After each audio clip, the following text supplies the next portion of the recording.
Coming soon on London Live, it's a pint with, well, me, the host Mark Webster, and my guest, that is actor and filmmaker Jonny Owen. Don't forget to tune in this evening for a pint with me, Mark Webster, and my guest, that is actor and filmmaker Jonny Owen.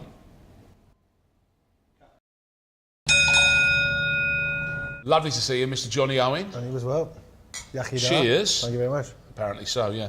Of course, I'm sure that you'd much rather be sipping cocktails on a posh roof terrace bar in a Swiss hotel, wouldn't you? That's much more you. No, I prefer a pint actually, something like this. Exactly right. Tell us about where it all started for you. Where did you do your growing up? I'm from a place called Merthyr Tydfil in South Wales, a classically traditional Welsh mining town. My father, my grandfathers all sort of worked underground. Close-knit, terraced streets, comprehensive school. Great sort of extended big family. It was a classic working class background really. The kind of background where you wouldn't necessarily said that you'd end up here and doing what you were doing. So when did that sort of change for you? No, London was like a bit scary really. I came here as a kid sort of for day visits, did the classic thing of sort of Buckingham Palace and all that kind of stuff. But then I kind of got to about 16 and I was really into sort of music. I was a bit of a 60s freak. I loved the Beatles and loved a lot of soul. And I formed a band with a mate of mine, and we started playing in London sort of in my late teens. So that was when I first got a feel for the city, sort of ended up in Camden, places like that.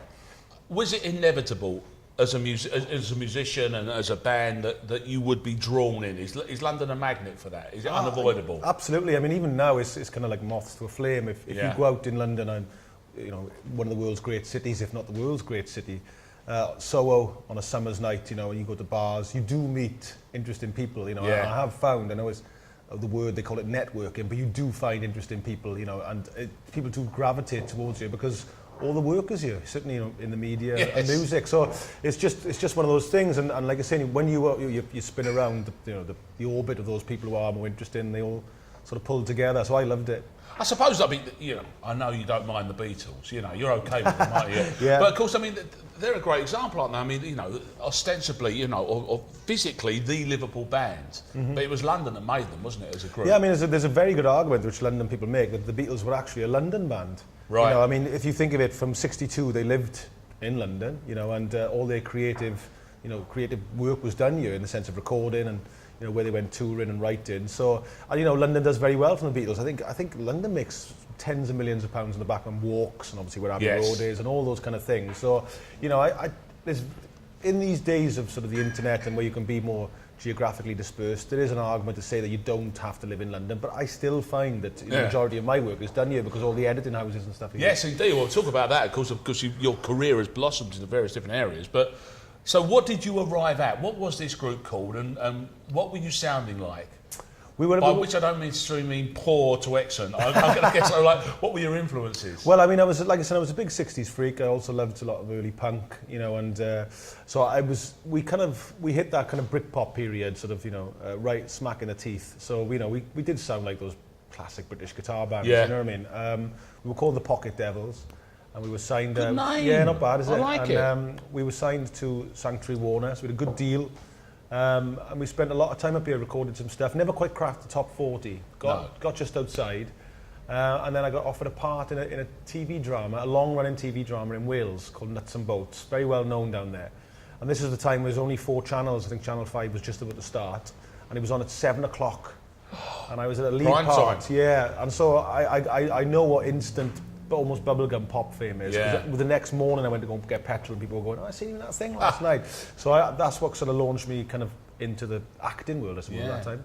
Of course, okay, so sadly the Pocket Devils were no more, but of course your time in London sort of became increasing because you started to come here for work, but you ended up in a place classically where the Welsh have famously done so for probably centuries then. Yeah, there's a saying, isn't there, sort of taffy off a train, they call us. The idea that you get to Paddington and you don't go very far. So even though the sort of big hitters like Richard Burton and Stanley Baker all ended up in Little Venice, and a lot of the hotels around that area in Paddington are called the Cardiff Arms and things like that. Because, Welsh people sort of got there and they thought, well, I'll just stay around here. And there's a great thing actually, when Welsh people would obviously often be buried back in Wales, they would send them off with a choir at Pint station. So you'd often be getting a train there and you'd hear really singing, yeah. And basically that was somebody going back to be buried in Wales. Oh, that's a touching way of doing it. Yeah. When you arrived, was there specific plans? Or was it basically you had your kit bag and say, this is it, fame and fortune? Well, I'd met a girl who I was later to marry, and she was already in London. I had a place in Wales, and I'd just left ITV Wales, and I thought, well, that was my chance. I should just go and do it, really. And I decided to do it with bells on as well. And I did the classic thing. I had a few grand redundancy, which I thought would bind me over. But of course, after a meal and a taxi driver, it had all gone. Do you know what I mean, in London? Yes. So I realised that I had to earn some money. Yeah, I had to earn some money pretty quickly. And that's what I did. I started this online series called Svengali, which was just me and my mate Roger Evans just shooting in the streets. Yeah. The idea was that London was the set, was the background, and this is a guy arriving and trying to make it in the music industry as a manager. I suppose the point being is that you were basically creating a little viral TV thing or online thing based on true experiences. I mean, you didn't have to stretch too far, I'm going to guess. No, I took a lot of my own personal experiences, the fact that he ran out of money very quickly and that he's trying to get work. And obviously, this is very early days. At the time, we had to load up all night just to get it on YouTube. We could only do a few minutes then. Yeah. There's no such thing as Twitter. Twitter hadn't even started. So we were quite early, really, in the idea of putting something on YouTube that had a narrative that wasn't just like cats falling off skateboards or whatever, So and it got traction very quickly. Alan McGee got involved, and it had 300,000 hits. Well, it kept you in London, didn't it? I mean, was there a time when you thought perhaps, okay, look, I've given it a go here. Yeah. This is not going to happen. Perhaps I'll cut my losses and hope that brass band doesn't turn up at Paddington. I'll go home the other way. Yeah. No, I mean, it ran for a few years, and what happened was just at the moment I thought maybe it was petering out. A private investor got involved, and Universal wanted to make it into a film. So, that's right. So that's what that sort of ended up really. But I kind of got to the point of thinking I had to get a normal job. Yeah. I didn't know what I was going to be able to do because obviously you got to live, but that kind of saved me really and sort of kept me in the creative arts. Did you come close to a little job? Was there a bar job in there? Or? Funny story, just on Fulham Broadway there, I went into the job centre, and this is how long I hadn't been in one. I went to the girl, can you get me a job? She went, what do you want to do? And I went, well, I'll do anything. She went, can't just do anything, we've got to hone it down. So I had to go through an experience, and we worked out that it wasn't really that much that I could do other than sort of work in television or be in a band. That's tragic, isn't it, really? To learn that at a certain age. And then I did a bit of bar work. You did? Yeah, I did, off Good Street, called the Northumberland Arms. So I was working in there, and I learned very quickly that the harder you work doesn't necessarily mean the more you earn. No, exactly. Because that was a tough job, and it was... Keeping your head above water. Yeah, absolutely, yeah. We'll talk about the film in the second half of the programme, but in terms of filming the shorts, was it kind of just getting out there and guerrilla tactics? I mean, just filming where you could, when you could? It's quite interesting in London. I mean, there's a thing in New York, I don't know if you know this, that you're allowed to film for nothing in the streets. And it's always been that way, and the idea there is that there's New York on film, and that promotes the city. Yes. London's the complete opposite. You're not allowed. It's illegal, basically. So what we had to do is we had to do a very guerrilla style, set up, shoot, and then disappear. I couldn't do that when I made the film. I had to sort of write to all the councils and all that and apply for permits and things. But with that, it was very much sort of, we'd set up, wouldn't tell anybody, we'd shoot, and then we'd disappear. And they were all about 5 minutes long. Got some great actors, got some great pop stars to be in it, people like Boy George, boys who'd been in Oasis, Carl from the Libertines, all playing themselves. And some terrific actors, people like Martin Freeman, and Michelle Gomez, all were in it in their own time. So that must be great. I mean, and obviously you've made contact with these people, so you've got yourself a little showbiz coterie of friends then you built up in London. That's nice. I think because you film a lot of stuff and it's very rigid. You learn lines. With this, it was very free. I let them improvise, do what they want. So I think they quite enjoyed it, and it's comedy as well. It's always good fun to do comedy. So in that respect, I did use people I'd mates, but I also found people were emailing me and saying, can I be in this? People like Martin Freeman and things like that, So that was really interesting that they would see it and then approach me and say they wanted to be in it. Well, that worked very nicely for you, didn't it? And of course, as we say, there's a whole feature film that's came out of that as well, which we'll be able to discuss in the second half of the show, and a little return to music as well. So hang around, we've got another half of the show to go, and before that, we've got this for you. And now it's time for the pub quiz, and I'm delighted to say that Brand X have offered 10 people the chance to take a family on a wonderful curry banquet, and all you got to do is answer this simple question. Just call us on 1 2 3 4 5 6 or text us on 789 10 11 12 or just enter online. So, Jonny, we're talking in the first half of the show about the fact that obviously Svengali became that kind of internet sensation. It was a series of little short films, gave you the chance to make a feature film, which again made London your landscape, didn't it? But I'm going to guess in a bigger way. Yeah, I mean, it was mostly filmed here. You know, It was a little bit back in Wales, a little bit in Scotland, but it was all filmed around Soho and the East End. Old Street, that area, what they call the Silicon Roundabout, is it? The sort of, well, they do now, don't they? But I think you wouldn't notice much of that in Svengali, exactly. Would you? No, you wouldn't. So it's all filmed around there, and it's really interesting because although the film is sort of, I think, 4 years old now, or 4 years filmed, already that landscape has changed quite a bit.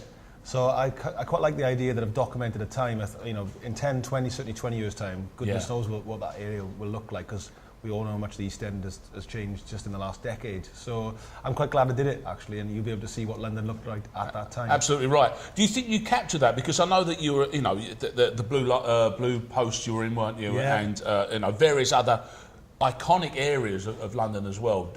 Was that an important part of it, to get that language right? Yeah, because I'd lived and worked on that area for a good few years, so I knew sort of like the pubs, like the Griffin. I loved the Griffin and those kind of places. And I knew that the Blue Post was a place where bands played as well, you know. Quite. So it was important to me to get those landmarks that I knew really well in there. And, you know, we were talking about it just now, weren't we? The Griffin's gone now. That's no longer a pub, you know. That's a classic example of a great boozer that you had in that area where I used to go watch football. It was always busy. Yeah. You know, because the one thing London does better than anywhere else in the world is pubs. Pubs are fantastic here. They are, aren't they? It's just Can't go wrong. No, No, exactly. I'll test them all first. I'll come back to you with a verdict on that one there. But in terms of your life imitating art and vice versa, that goes even further in terms of Svengali, because of course your leading lady and you, end up Vicky together. McClure, end up together and then end up together, Yeah. and then you end up living in that part of the world as well. That was don't you? amazing. We ended up in Shoreditch. We ended up in just by Pole Street, the very famous Guinness Trust flats, which were built for poor people. Yes. I think they go for about £1 million. Times having changed. Yeah. So we lived around there, and I mean, I loved it. I love the city, and I love even now I work here. You know, a lot of the time. Yeah. I still spend a few days a week here, and you know, it's been a really important part of my life. You know, I mean, I think since I've come here, I've ended up I'm on my third film now in just a few years. Quite right. Yeah. So in that respect, that wouldn't have happened if I hadn't moved to London. How about Vicky as well? Because obviously, you know, she's a girl from Nottingham originally. Yeah. Did she enjoy the experience of living down here? And was it for work as well? Did she find that helped? No, she hated it. Did she? She used to sit in the window with a cigarette going, I miss my home. No, she was homesick for Nottingham. There's no two ways about it. We were going back up there on weekends because, you know, she wanted to see her family, and in the end we moved back up. She does work down here a bit, you know, and all that kind of stuff, but London's not for Vicky McClure. Not her. The rest of the cast, though, I mean, that you were certainly drawing from the locals, weren't you? Absolutely, I mean, you recruited a band, which was of course a fake band, for the privilege, and then we see lots of great faces in the film as well. Yeah, I mean, that was the big thing, was that when you work in London and you film in London, a lot of people are here, especially, you know, from the acting profession. Yeah. So certainly with the virals, you know, people like Martin Freeman live in the city, so I was able to get them because they live local. Yeah. It's a massive advantage, I think, you know, when you're based here, everything's here. Yes. Not just the physical side of things, which is the editing houses and but also the people. Exactly, you know, right. It's a big thing, that. And of course, as a filmmaker, that also brought you back to the very heart of filmmaking, which is Soho. Yeah. That must have been a great experience to know that you're there at HQ. Yeah, I mean, everything, you know, all the sort of finishing houses, they call them editing suites, sound suites, they're all in Soho, all the best ones. And, you know, they're used for, you know, people not just, you know, in Britain, but across the world as well. Yeah. You know, it's a kind of, it's an area with heritage and history for that kind of, you know. And like I said, you know, life's all about what makes cities and are the people that live there, and I guess then the talent's there. So you want the best, I don't know, grader who, you know, makes your film look pretty. They live and work in London. You know, that's just a fact. So you've got a really good chance then of getting it done properly. And as you say, though, in terms of Shoreditch, in a relatively short period of time, we've seen that massive change. The same has certainly happened in Soho, hasn't it? It's I mean, I can't believe it changes in like 18 months. It doesn't even have to be a few years. I mean, they're always building. There's always stuff being done, and I think that's just been a part of the character of that area of London, you know, forever. My grandfather used to say to me, you can be whatever you want to be in Soho. And it's always been that way, and that would have been 100 years ago, and I think it's been like that for hundreds of years. It's really interesting that when you walk around and you see those blue plaques and things, it's just stuff like the French House is where the French government, de Gaulle and that came in the war, and that's just like the kind of history. It's incredible to see that, and that's right in the middle of Soho. And I think there's something about, if you can be wherever you want to be, you know, and you live in a small town somewhere, there's something incredibly attractive about that. And that brings those people in, and you revel in that, you know. And so it's a party city. That's why, you know, something we were talking about, it's really important they keep the pubs and clubs there as well. You know, if you over-gentrify something, it's, you know, then you can lose something. Because you've got to work and play. Absolutely, absolutely. But of course, that's the point, though, isn't it? I mean, you are back in London often because you will work. Soho still has that about it, doesn't it? Yeah. They've not managed to get rid of that. No, they haven't. I mean, like I said, that mix of work and play, you know, you go to those places which are the best in the world, and then afterwards you go to the pubs, which are the best in the world. Yeah. With the people who are the best in the world. So that mix is very potent. Yes. And that's why all the best stuff, you know, does tend to come from there. It's just the way it is, and that's not just in film. That's music and all the other areas as well of the arts.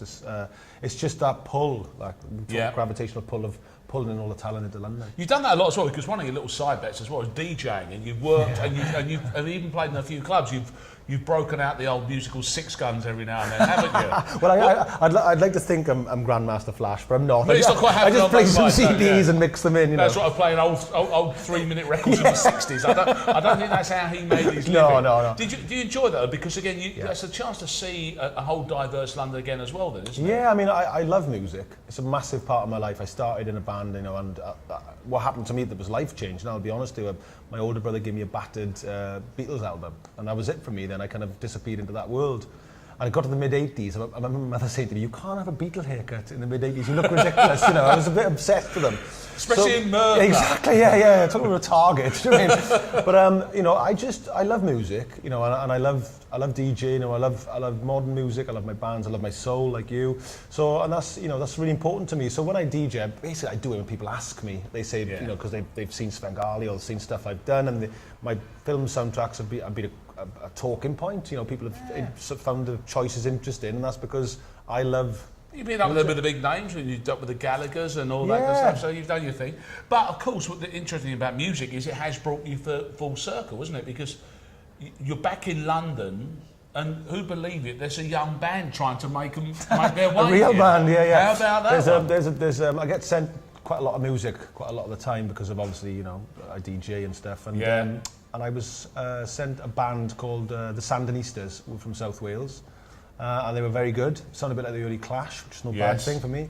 And I think in life, it's about people answering your emails or listening to what you say. And I've sent it off to some people that I know, and they've liked them and they've signed them up. So hopefully they'll come on this show and we can hear them. It'll be great, I think, because you'll be coming down. So you've come into London again and to do that deal, haven't you, for a young band? Yeah, well, I mean, again, everything's here. So all the live agents are here, all the pluggers are here, all the record companies are here. So I've been down here last 2 or 3 weeks just setting some stuff up for them, and I guess where they've got to go and play when their singles release is all in London, do you know what I mean? So, you know, there's still, there's a romance about that, you know. I know, you know, people talk about Dick Whittington and all those things, but there is a romance about coming to London. The streets are paved with gold. If you can make it here, it's that New York thing, you can make it anywhere. If you don't mind me saying, more Taff Whittington, as you said yourself a little bit earlier on. Jonny Owen, thank you very much indeed. Time now for the pub band. We heard from Jonny Owen earlier that the Pocket Devils never quite made it, but his new group will. They're the Sandinistas.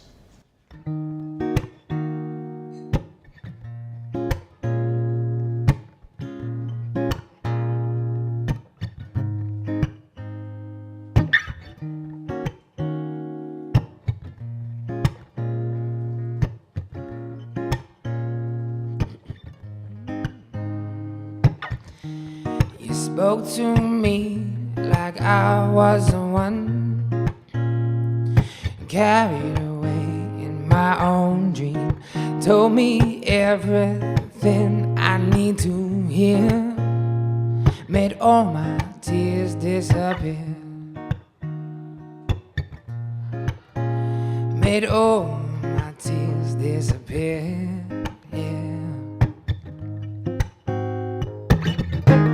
Cause one of these days, gonna find somebody. 'Cause one of these days I'm gonna find somebody. Just because something's too good to be true, I can't stop loving you. 'Cause one of these days I'm gonna find somebody.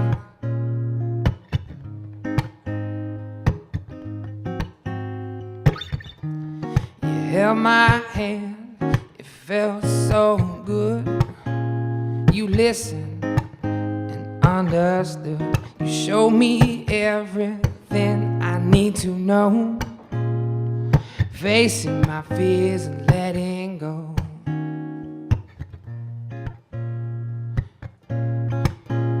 Letting go, yeah.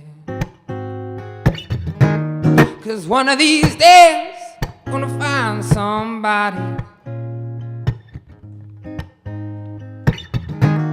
'Cause one of these days I'm gonna find somebody. Just because something's too good to be true, I can't stop loving you.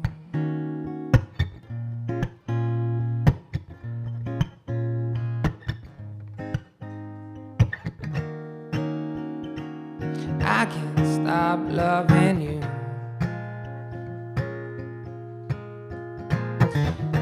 Ooh, yeah, no, I can't stop. I can't stop. 'Cause one of these days I'm gonna find somebody.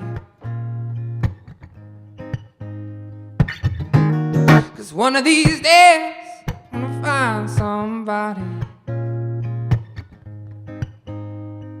Just because something's too good to be true, I can't stop loving you. One of these days, one of these days, one of these days. Thank you, JP, for writing that.